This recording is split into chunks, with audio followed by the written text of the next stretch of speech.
शेतकरी मित्रांनो नमस्कार. मी वैभव डाकणे आज टोमॅटोच्या फील्डमध्ये आलेलो आहे आणि आपण बघू शकता ही जी पानांवर लक्षणं दिसत आहेत ही गेरुवा रोगाची आपल्याला लक्षणं दिसत आहेत. आणि हा जो गेरुवा रोग असतो हा सिडोसर्कोस्पोरा फुल्जेना नावाच्या हानिकारक बुरशीमुळे हा रोग आपल्या टोमॅटो पिकावर येत असतो.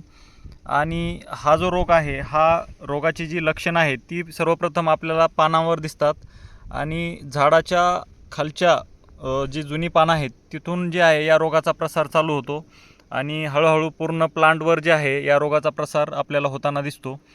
तर या रोगाचा प्रसार फक्त पानावरच न होता जर त्याचा अटॅक जास्त प्रमाणात झाला तर फळांवरही तपकिरी काळ्या रंगाचे जे आहे डाग पडताना आपल्याला दिसतात.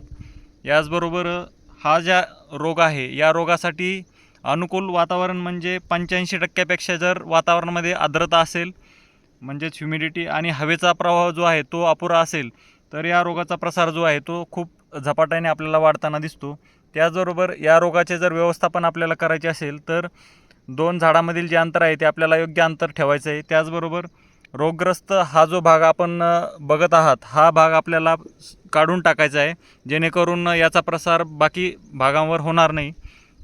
आणि वेळीच आपल्याला प्रिव्हेंटिव्हमध्ये जे आहे आपल्याला जैविक बुरशीनाशक आणि जैविक जीवाणूंचा जो आहे तो आपल्याला वापर करायचा आहे जेणेकरून या रोगांची या रोगांचा प्रसार आपल्या टोमॅटो फील्डमध्ये होणार नाही. तर यासाठी जे आहे आपल्याला जैविक बुरशीमध्ये ट्रायकोडर्मा व्हिरिडी आणि जैविक जीवाणूंमध्ये सिडोमोनस फ्लोरोसन्स आणि बॅसिलस सबटिलिस यांसारख्या जीवाणू आणि बुरशींचा जैविक जीवाणू आणि बुरशींचा वापर आपल्याला करायचा आहे.